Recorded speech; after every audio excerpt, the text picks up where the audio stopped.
বিসমিল্লাহির রহমানির রাহিম। দর্শক শ্রোতা আসসালামু আলাইকুম। কেমন আছেন সবাই? আশা করছি ভালো আছেন। আমিও পরিবারের সবাইকে নিয়ে ভালো। আমি একটু অসুস্থ, পুরো রমজান মাসটাই অসুস্থতার মধ্যে দিয়ে যাচ্ছি।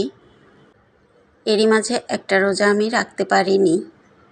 তাছাড়া ঘরে অন্যান্য জনও অসুস্থ, মেহমান, রোজাদারদের ইফতার করানো এইসব নিয়ে বেশ ঝামেলায় আছি। কিছু ভিডিও করা আছে, এডিটও করা আছে, শুধু ভয়েস দিচ্ছিলাম না দেখে আর আপনাদের মাঝে শেয়ার করতে পারিনি। এদিকে আমার ক্যামেরাতে বেশি ভিডিও ধারণ ক্ষমতা নেই দেখে ধারণ করেও রাখতে পারছি না। তাই ছোটো মোটো করে যখন যা প্রচার করে দিতে হয় সেটা পারছি না দেখে জমা হয়ে যাচ্ছে, আর ভিডিও করতে পারিনি বেশি একটা।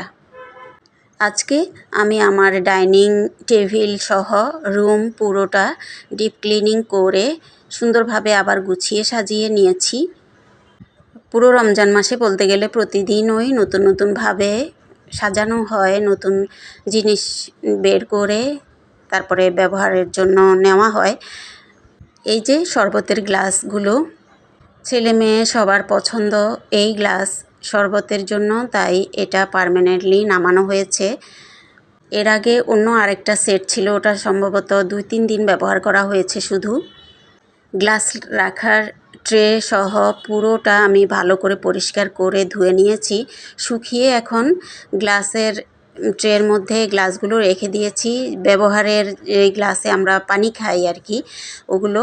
আর শরবতের গ্লাসগুলো এই যে একটা প্লাস্টিকের গ্লাস হোল্ডারে রেখে দিয়েছি, এটা আমি কর্নার মিড শেফের উপরে রেখেছি।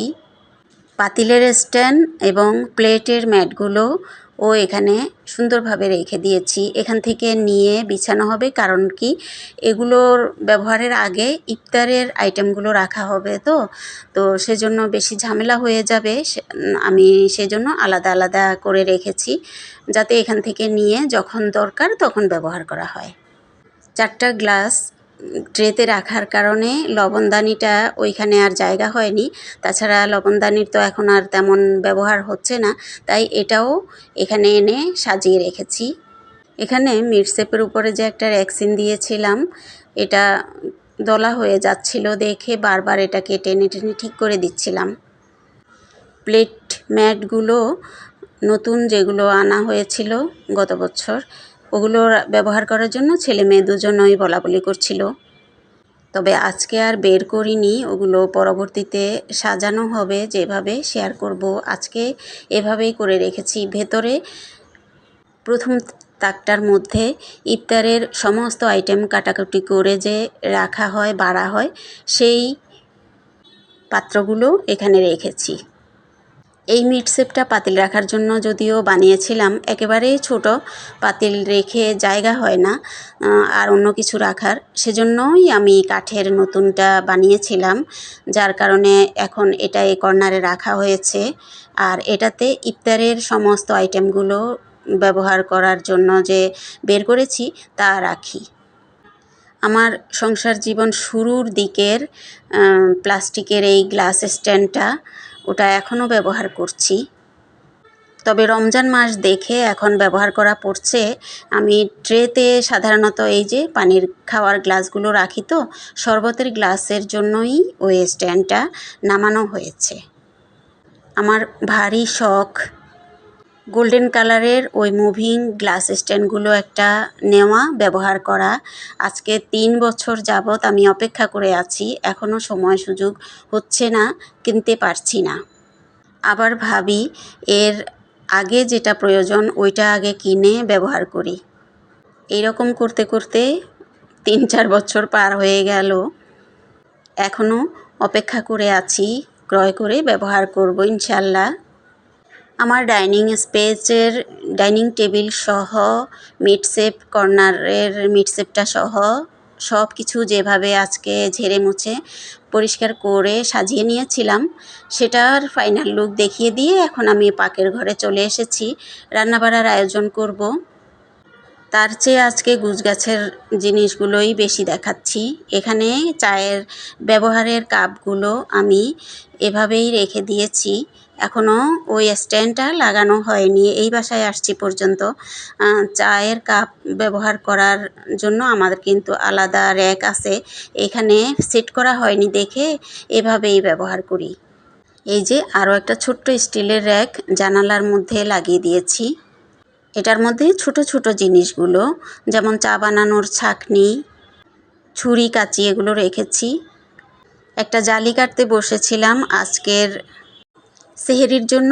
জালিটা ভাজি করব আর মাছ ভুনা হবে।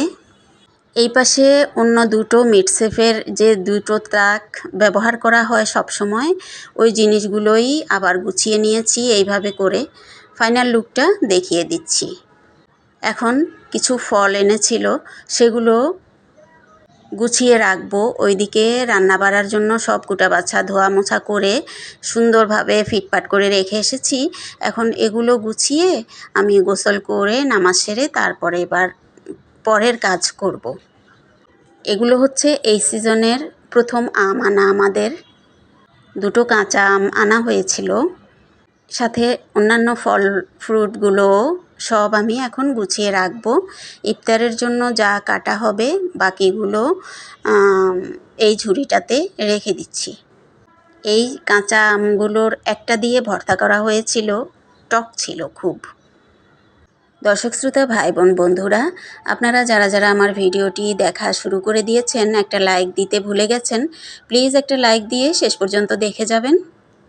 ভালো লাগলে আপন বন্ধুবান্ধবদের মাঝে শেয়ার করে দিবেন। আপনাদের একটা লাইক এবং একটা শেয়ার আমার ভিডিও অনেক জনের কাছে পৌঁছে দিতে সাহায্য করবে। ভিডিওর কোনো একটা অংশ ভালো লাগলে কমেন্ট সেকশানে জানাতে পারেন সুন্দর কমেন্টসের মাধ্যমে। নতুন কোনো বন্ধু আমার ভিডিও দেখে থাকলে আপনার কাছে ভালো লাগলে আমার চ্যানেলটা সাবস্ক্রাইব করে পাশে থেকে যাবেন।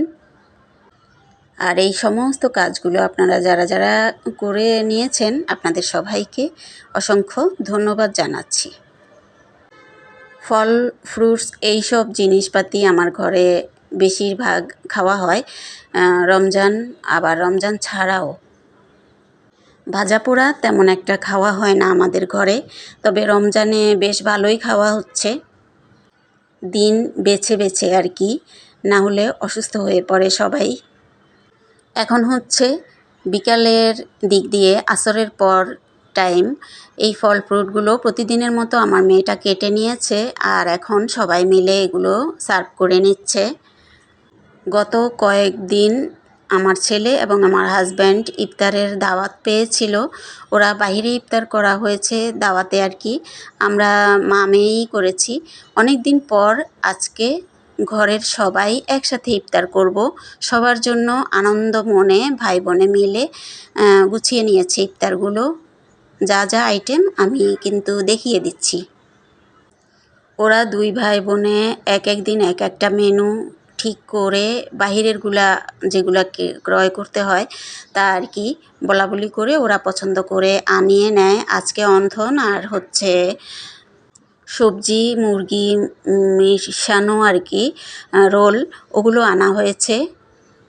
ওরা সব সুন্দরভাবে সার্ভ করে নিয়েছে। এরই মাঝে আজান দেওয়া হয়ে গিয়েছে, সবাই ইফতার করে নিয়েছি। আমাদের রোজা খোলা হয়েছে। মাঝে মাঝে আমি পানি শরবত আর খেজুর খাওয়ার পরে নামাজ পড়ে এসে পরবর্তীতে আর কি ছোলা বুট এগুলা খাই। কিন্তু আজকে সবাই একসাথে টেবিলে আছে দেখে বসে পড়েছি। মাখামাখি হয়ে গিয়েছে, তাই এগুলো ঠান্ডা হয়ে যাবে। মেয়ে বলছিল, সবাই বলছিল খেয়ে নিতে, পরবর্তীতে নামাজ পড়ব। তো খাওয়া শেষ করে নামাজ পড়েছি, এরপরে পাকঘরে এসেছি চা গরম করব। চা একটু আগেই আমার হাজব্যান্ড বানিয়েছে আজকের চা। উনি বানিয়ে খেয়ে বের হয়ে গিয়েছেন, আর আমি এখন খাচ্ছি। আমার অন্থনটা আমি তখন খাইনি, এখন চা দিয়ে খাবো। চা খেতে খেতে আপনাদের সবার কাছ থেকে বিদায় নিয়ে নিব। ভিডিওতে কোনো ভুল ত্রুটি থাকলে প্লিজ ক্ষমা সুন্দর দৃষ্টিতে দেখবেন। কেমন হলো আজকের ভিডিও জানাতে ভুলবেন না কিন্তু।